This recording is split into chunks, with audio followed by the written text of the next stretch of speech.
Hi, ఇది మినప్పప్పు పచ్చడి. ఇది ఆంధ్ర స్టైల్ మినప్పప్పు పచ్చడి. దీనికి చూడండి, ఎండుమిర్చి అనేది ఒక 10 to 15 అనేది తీసుకొని ఆ ఎండుమిర్చిలోనే ధనియాలు జీలకర్ర వేసేసి ఇట్లా లైట్గా ఫ్రై చేసుకున్నాను ఆయిల్లో వేసేసి. అండ్ కొంచెం చింత పెట్టుకొని పక్కకు పెట్టేసుకోండి. అండ్ నెక్స్ట్ టమోటాలు కూడా ఒక 3 టమోటాలు తీసుకున్నానండి. కొంచెం ఆయిల్లో ఫ్రై చేసి పక్కకు పెట్టేసుకున్నాను. పప్పు కూడా ఫ్రై చేసి పక్కకు పెట్టేసుకోవాలండి. ఇప్పుడు 1 by 1 మనం మిక్సీ జార్లో వేసుకోవాలి. ఫస్ట్ చింతపండు అండ్ ఎండుమిర్చి అనేది మిక్సీ జార్లో వేసేస్తున్నాను. ఎండుమిర్చి అండ్ కొంచెం కల్లుప్పు వేసేసి కొంచెం మిక్సీ పట్టాలి. చూడండి, ఇట్లా కచ్చా పచ్చగా వేసుకోవాలి. మేము ఎప్పుడు కచ్చా పచ్చగానే ఉంటుందండి ఏ చట్నీ కూడా, ఇట్లా ఆంధ్ర స్టైల్లో. మరీ మెత్తగా అసలు అది ఏ చట్నీ అనేది కూడా తెలియకుండా మెత్తగా ఉంటుంది, అసలు టేస్ట్ అనేది ఉండదండి.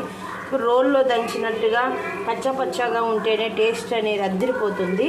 నెక్స్ట్ దీంట్లో టమోటాలు వేసేద్దామండి. 1 by 1 వేసుకోవాలండి ఎప్పుడైనా చట్నీకి. అన్నీ ఒకేసారి ఇవ్వడం వల్ల అన్నీ ఒకటేలా మిక్స్ అవుతాయి, టేస్ట్ అనేది అస్సలు బాగోదు.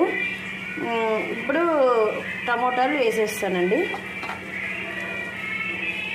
జస్ట్ 1 రౌండ్ అనేది మిక్సీ పట్టేస్తాను. చూడండి, టమోటాలు కూడా వేసేసి కచ్చా పచ్చగా మిక్సీ పట్టాను. చూడండి, కచ్చా పచ్చగానే ఉండాలండి.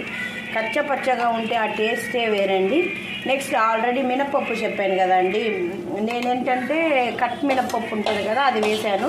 మీరు గుళ్ళ మినప్పప్పు వేసుకోండి, ఆ మినప్పప్పు చాలా టేస్ట్గా ఉంటుంది. నా దగ్గర అవైలబుల్ లేదు కాబట్టి కట్ మినప్పప్పు అది వేసాను నేను.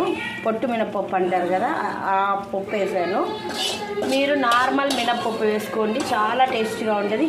ఇది కూడా కచ్చా పచ్చగా మిక్సీ చేయండి. ఇదో చూడండి, కచ్చా పచ్చగా వేసేసానండి. దీంట్లో ఇప్పుడు కొంచెం ఒక ఆనియన్ కూడా వేసుకొని కచ్చా పచ్చగా చేసుకోవచ్చు, చాలా టేస్ట్గా ఉంటుందండి. ఇప్పుడు చూడండి, నేను ఫిష్ ఫ్రై కూడా రెడీ చేసేసాను. అండ్ మినప్పప్పు చట్నీ అంటామండి మా ఆంధ్రాలో, చాలా అంటే చాలా టేస్ట్గా ఉంటుందండి. అసలు దీంట్లో నెయ్యి వేసుకొని తింటే ఉంటుందండి, అస్సలు చాలా టేస్ట్గా ఉంటుంది. ఒక పక్క మినప్పప్పు అనేది మనకు తగులుతూ అండ్ ఆనియన్ వేసుకున్న చాలా టేస్ట్ ఉంటుందండి. నేను ఆనియన్ వేస్తాను ఒకటి. ఇప్పుడు ఒక ఆనియన్ కట్ చేసి వేసేసాను. ఇది ఒక 1 ట్రిప్ ఇట్లా అనేది తిప్పుతాను. ఆనియన్స్ అనేవి తగులుతూ మినప్పప్పు అనేది పంటికి తగులుతూ చాలా టేస్ట్గా ఉంటుందండి. నేను వీడియోస్ కూడా చాలా న్యాచురల్గా తీస్తున్నానండి. ఏ మైక్ అనేది అది ఇది ఏమి ఏ కలరింగ్ అది ఏది యూజ్ చేయట్లేదు, అట్లీస్ట్ మైక్ కూడా యూజ్ చేయట్లేదు. న్యాచురల్ డైరెక్ట్గా తీసేస్తున్నాను.